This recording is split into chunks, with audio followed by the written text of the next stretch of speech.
Assalamualaikum warahmatullahi wabarakatuh. Saat ini saya akan menyampaikan video pembelajaran yang ketiga dengan materi ejaan bahasa Indonesia. Dalam video yang ketiga kali ini saya akan melanjutkan materi ejaan bahasa Indonesia tentang pemenggalan kata ya.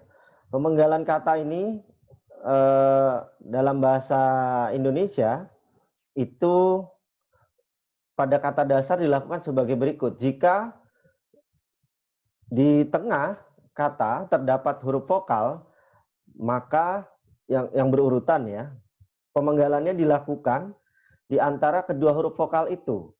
Ya.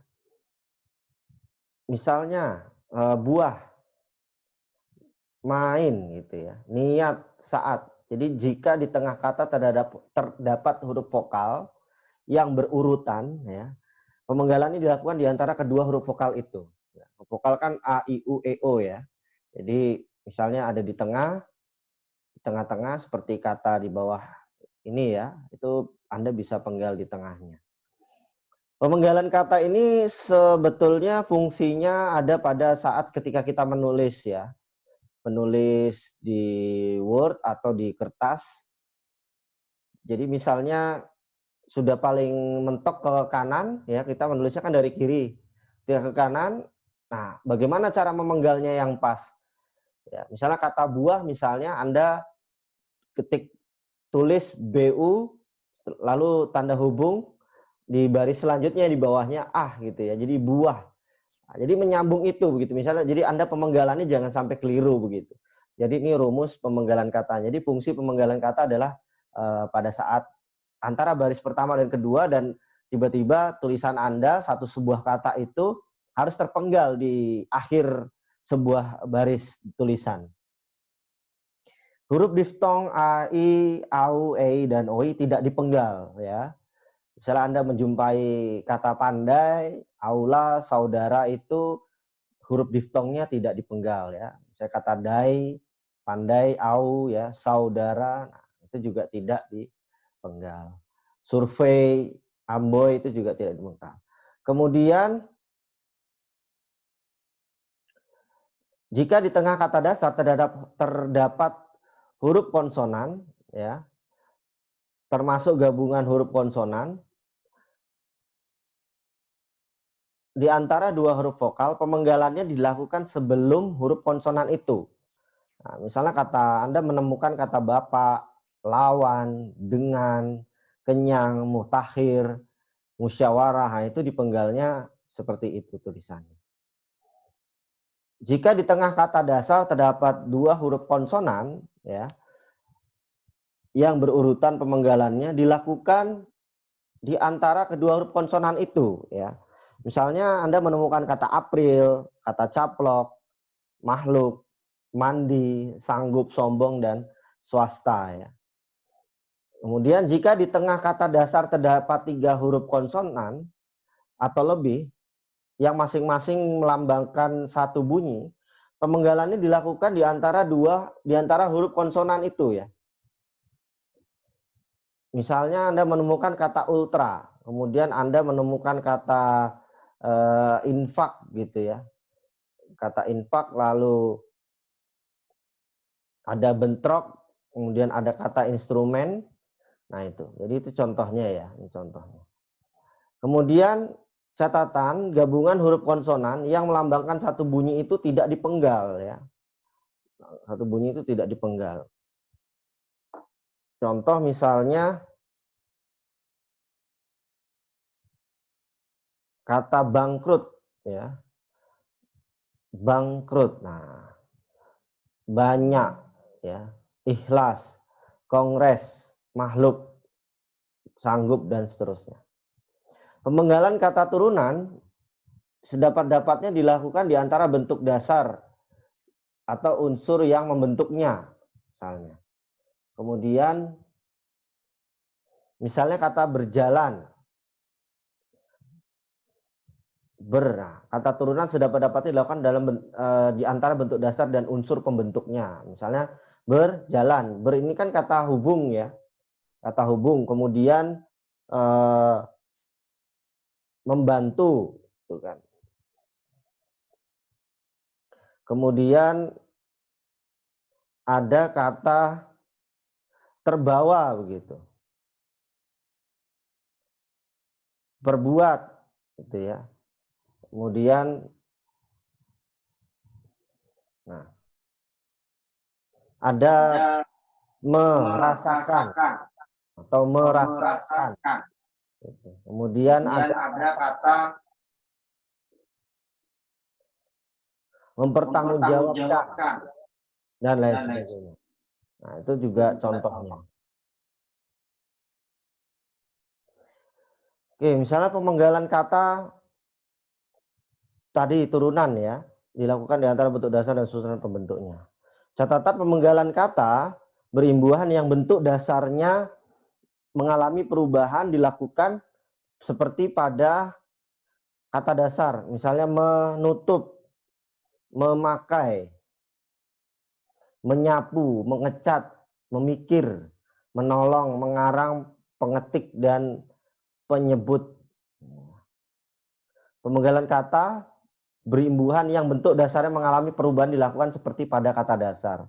Nah, tutup dari berimbuhan me jadi menutup. Ya. Pakai dari kata dasar pakai menjadi memakai, diberi imbuhan me jadi memakai. KTSP itu huruf K, T, dan S dan P itu luluh ya ketika bertemu dengan imbuhan. Pemenggalan kata bersisipan dilakukan seperti pada kata dasar, misalnya gelembung, gemuruh, gerigi, gitu ya, sinambung, telunjuk. Kemudian pemenggalan kata yang menyebabkan munculnya satu huruf awal dan akhir baris tidak dilakukan. Ya. Misalnya beberapa saat mengenai masalah itu telah disampaikan, walaupun cuma-cuma mereka tak mau mengambil makanan itu. Nah, itu contohnya.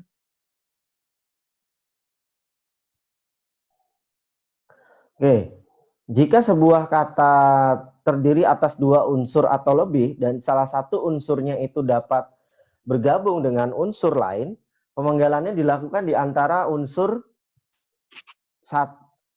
pemenggalan ya unsur-unsur itu ya. Tiap unsur gabungan itu dipenggal seperti pada kata dasar. Misalnya kata biografi, bio ya. Nah, ini pemenggalannya biodata, fotografi, fotokopi, introspeksi, ya, itu contohnya. Kilometer, kilogram. Nah, oke. Nama orang yang terdiri atas dua unsur atau lebih pada akhir baris dipenggal di antara unsur-unsurnya. Misalnya, lagu Indonesia Raya digubah oleh Wage Rudolf Supratman. Ya. Kemudian buku layar terkembang karya Sultan Takdir Ali Syahbana. Jadi misalnya dia ada namanya 3 kata begitu seperti Wage Rudolf Supratman. Ya, itu kan 3 kata tuh. Nama orang yang terdiri atas 2 unsur atau lebih pada akhir baris dipenggal di antara unsur-unsurnya. Jadi ini kan kertas ya. Misalnya Anda ini menulis ini. Nah, ini satu baris pertama ya, kertas. Ini baris pertama. Kemudian ini sudah mentok nih. Nah, karena namanya harus apa namanya tidak disingkat sehingga Supratman turun ke bawah ke baris selanjutnya. Begitupun juga dengan nama orang Sultan Takdir Ali Syahbana. Ini juga Sultan Takdirnya yang di atas, di baris keduanya Ali Syahbana. Singkatan nama diri dan gelar yang terdiri atas 2 huruf atau lebih tidak dipenggal. Ya. Jadi ia bekerja di DLL AJR. Nah, ini tidak dipenggal ya. Karena itu singkatan. Pujangga terakhir Keraton Surakarta bergelar Raden Ngabei Ronggo Warsito. Ya. Jadi ini yang harus dihindari, ini yang betul ya, yang di atas ini yang betul. Ya. Yang di bawah ini adalah yang salah. Ya, ini yang salah gitu. Ini yang salah. Jadi jangan sampai ini huruf yang disingkat, nah, ditulis di bawahnya. Lalu kata depan. Kata depan itu ada di, ke, dan dari. Ditulis terpisah dari kata yang mengikutinya, itu kata depan. Misalnya, di mana dia sekarang, penulisan kata di mana itu dipisah ya. Di spasi mana. Kain itu disimpan di dalam lemari, dia sebagai kata depan, penunjuk gitu ya. Dia ikut terjun ke tengah, ya, ke tengah. Berangkat ke kantor, saya pergi ke sana, ia berasal dari Pulau Penyengat. Cincin itu terbuat dari emas. Itu contoh dari sebagai kata depan. Partikel lah, ya. Sudahlah. Nah, itu biasanya kita sering mengatakan itu. Lah itu tah itu ada sebuah partikel kata yang biasanya di akhir ya, mendahului kata yang diikutinya. Ditulis serangkai ya, tidak dipisah. Contoh, bacalah buku itu baik-baik ya. Kamulah satu-satunya. Apakah, siapakah, apatah. Nah, itu contoh. Partikel pun itu ditulis terpisah dari kata yang mendahuluinya. Ya. Misalnya apapun permasalahan. Nah, yang muncul dia akan mengatakan, dia dapat mengatakannya, mengatasinya dengan bijaksana. Malam pun, nah itu partikel pun ditulis terpisah dari kata yang mendahuluinya. Nah, jadi kalau misalnya kita ada pun ya, partikel pun itu kalau mungkin perlu Anda catat, bisa nanti dicek partikel pun. Itu ada pun yang dipisah dan pun. Tadi saya sampaikan bahwa partikel pun itu ada partikel pun yang ketika kita tulis itu harus dipisah, dan yang satunya partikel pun yang ditulisnya serangkai ya. Jadi tulisnya itu serangkai. Ya, partikel pun yang enggan dipisah itu ada. Misalnya ini, adapun yang enggan dipisah, berhentilah memisahkan sesuatu yang sudah ditakdirkan menyatu ya. Jadi ditulis serangkai, maknanya ditulis serangkai apabila berfungsi sebagai penghubung antar kalimat pun itu ya. Hanya 12 kata ini yang perlu Anda ingat. Yang pertama adalah adapun, andaipun, ataupun, bagaimanapun, biarpun, kalaupun, kendatipun, maupun, meskipun, sekalipun, sungguh pun, dan walaupun. Nah, ini ditulisnya terikat, dia tidak bisa dipisahkan. Contoh, aku pasti bertahan mencintaimu, kendatipun rasa sakit terus mengintai. Contoh. Kemudian adapun yang wajib dipisah, ya. Adapun yang wajib dipisah, berhentilah menyatukan sesuatu yang mesti dipisah. Jika berfungsi sebagai satu kata, pun harus dipisahkan dari kata yang diikutinya, gitu ya. Aku pun, apapun, batu pun, celana pun, dia pun, kau pun, siapapun, dan lain dan sebagainya, itu bisa ditulis dipisah. Misalnya contoh, siapapun kamu, stajir apapun kamu, aku tak akan jatuh hati. Bisa dipisah, bisa dirangkai. Sesekali kita mesti lentur dalam menghadapi kenyataan. Nah, ada 3 pun yang dapat dirangkai atau dipisah dari kata yang diikutinya. Misalnya adapun itu bisa dipisah, adapun. Maupun itu bisa dipisah, sekalipun itu pun bisa dipisah. Contoh, kamu maupun mantanmu sudah meninggalkanmu. Nah, ini contoh. Kemudian kita lanjutkan. Nah, partikel demi ya. Partikel per yang berarti demi, tiap, mulai. Nah, ditulis terpisah dari kata yang mengikutinya. Jadi per ya. Itu yang artinya ada 3, demi, tiap, mulai. Mereka masuk ke dalam ruangan rapat satu per satu. Ya, harga kain itu 50.000 per meter. Karyawan itu mendapat kenaikan gaji per 1 Januari.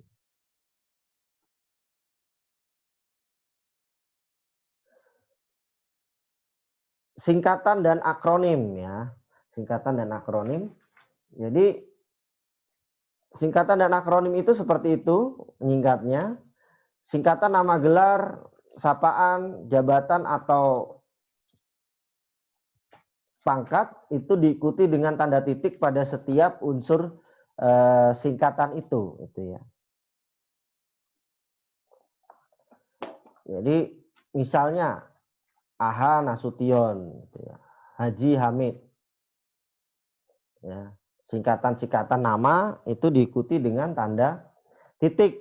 Ya. Ini contohnya, singkatan nama orang, karena dia disingkat W.G. Rudolf Supratman, W.R. Supratman, ya. Jadi disingkat W.R.-nya. MBA ini nama gelar ya, nama gelar. Ketika orang sudah selesai S2, ini nama gelarnya. Ini selesai S1, ini nama gelarnya. Terus nama sapaan, nah ini biasanya seperti ini penulisannya. Ya, itu dipahami, jangan sampai Anda salah. Ya. Singkatan yang terdiri atas huruf awal setiap kata nama lembaga pemerintah dan ketatanegaraan, lembaga pendidikan, badan atau organisasi, serta nama dokumen resmi ditulis dengan huruf kapital tanpa tanda titik. Misalnya NKRI, Negara Kesatuan Republik Indonesia, UI, Universitas Indonesia, PBB, WHO, PGRI, dan KUHP, ini adalah singkatan yang diambil dari huruf awal setiap nama katanya, ya. Huruf awalnya dari singkatan-singkatan ini begitu ya. Jadi Anda bisa lihat di situ. Kemudian singkatan yang terdiri dari huruf awal setiap kata yang bukan nama diri ditulis dengan huruf kapital tanpa tanda titik. Ini bukan nama diri juga, sehingga ditulis ada singkatan yang bukan nama diri tapi ditulis dengan huruf kapital. PT, MAN, SD, SMP, KTP, SIM, NIP tanpa tanda titik. Singkatan yang terdiri atas 3 huruf atau lebih diikuti dengan tanda titik.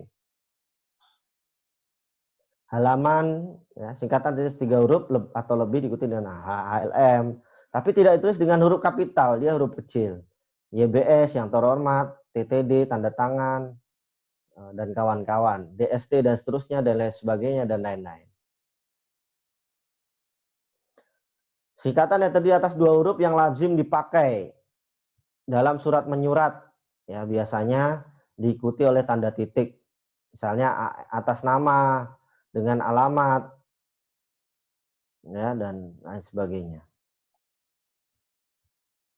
Lambang kimia, takaran, mata uang tidak diikuti dengan tanda titik. Misalnya, nah nih, rupiah, kilogram, liter, kilovolt, ampere, sentimeter, ini tanpa tanda titik ketika Anda menulisnya ya, tanpa tanda titik ini.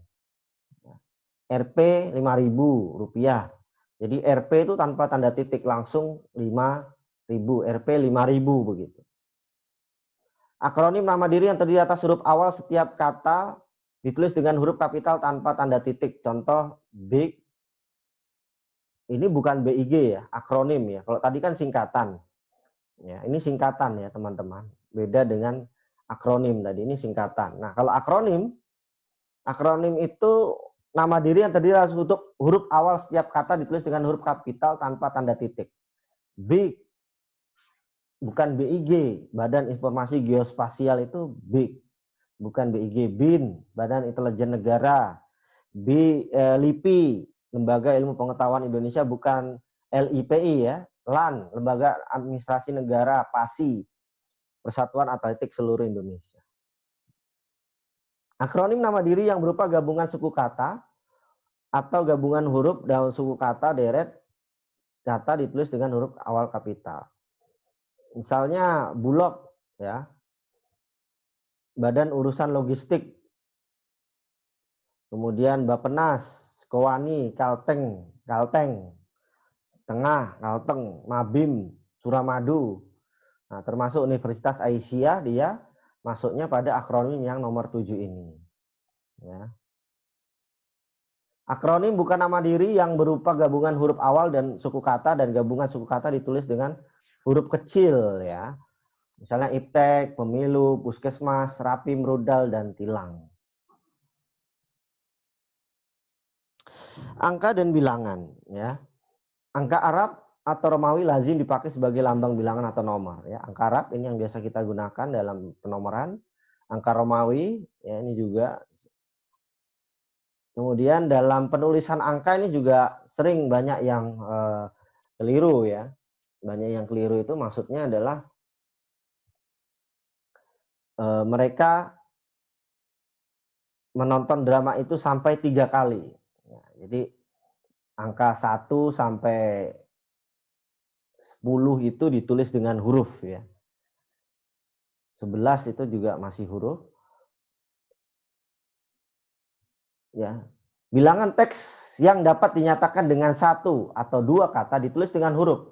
Nah, ini yang harus Anda ingat, kecuali jika dipakai secara berurutan seperti dalam perincian. Misalnya mereka menonton drama itu sampai 3 kali. Koleksi perpustakaan itu lebih dari 1 juta buku. Ya. Di antara 72 anggota yang hadir, 52 orang setuju, 15 tidak setuju, dan 5 orang abstain.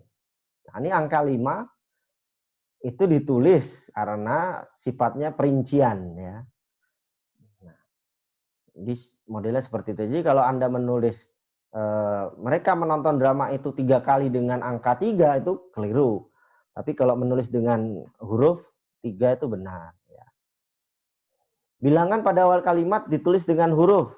Nah, ini misalnya bilangan itu terdapat di awal kalimat. Contohnya 50 siswa teladan mendapat beasiswa dari pemerintah daerah.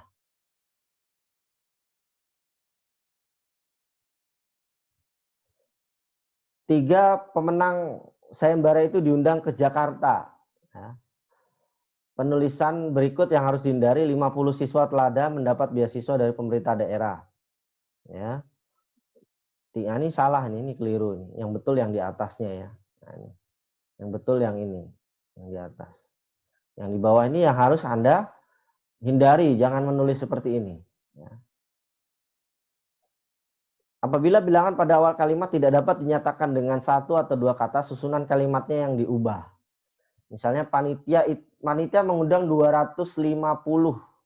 250, ini 4 kata, ya, dalam penulisan angka 250. Nah, tidak mungkin 4 kata itu ditulis di depan awal kalimat. Padahal awal kalimat itu hanya butuh dengan 2 kata saja, ya. Misalnya 12, 30 itu boleh di awal kata dengan huruf. Tapi kalau misalnya angka dan dia tidak bisa ditulis dengan 1, 2 kata, ya kalimatnya Anda ubah karena angka tidak boleh ditulis di depan, ya. Kalimat, ya, tidak boleh ditulis di depan kalimat. Di lemari tersimpan 25 naskah kuno. 25. Jadi 3 angka. Nah, ini yang harus dihindari, ya. Jadi penulisan kata yang harus dihindari itu ini. Boleh. Angka yang menunjukkan bilangan besar dapat ditulis sebagian dengan huruf supaya lebih mudah dibaca. Misalnya dia mendapatkan bantuan 250 juta rupiah. Jadi Anda cukup menulis juta saja, miliar, triliun, ya. Dan sebagainya itu cukup Anda menulis itu. Anda tidak perlu menulis nolnya banyak, ya. Nanti malah sulit, malah kurang gitu, ya. Angka dipakai untuk menyatakan ukuran panjang, berat, luas, isi, dan waktu, serta nilai uang. Ya. Ini contohnya seperti ini. Tulisannya ini durasi 1 jam 20 menit, durasi 2 tahun 6 bulan 5 hari, jumlah, ya, waktu, luasnya 4 hektar, berat 10 liter, ya, berat 5 kilo. Nah, ini penulisannya, mata uang. Angka dipakai untuk menomori alamat seperti jalan, rumah, apartemen, atau kamar, ya. Misalnya Anda menulis Jalan Tanah Abang 1, nomor 15, atau Jalan Tanah Abang 1, strip 15, itu juga maksudnya nomor 15. Hotel Mahameru, dan lain seterusnya. Angka dipakai untuk menomori bagian karangan atau ayat dalam kitab suci, ya. Misalnya bab 10 pasal 15 halaman 252, Surah Yasin ayat 9, Markus 16 ayat 15 sampai 16.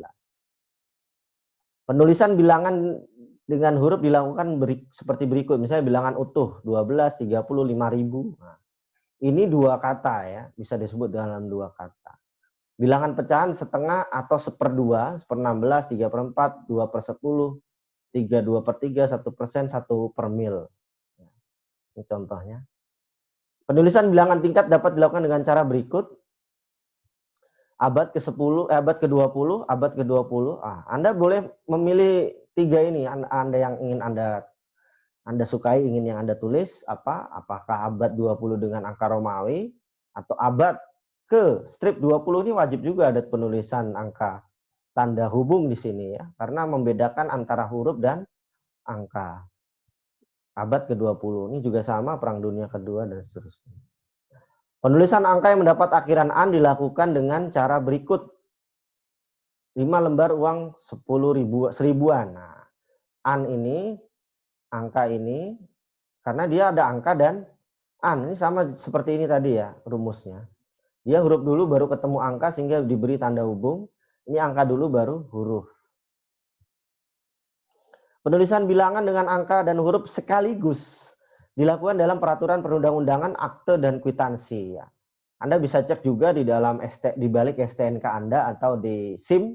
Kalau teman-teman sudah punya SIM, itu biasanya di belakang SIM-nya itu ada tulisan apabila Anda tidak membawa SIM dalam berkendara, Anda akan dikenakan pasal pidana berapa tahun dan jumlah uang yang harus Anda, denda yang harus Anda bayar. Nah, itu ada.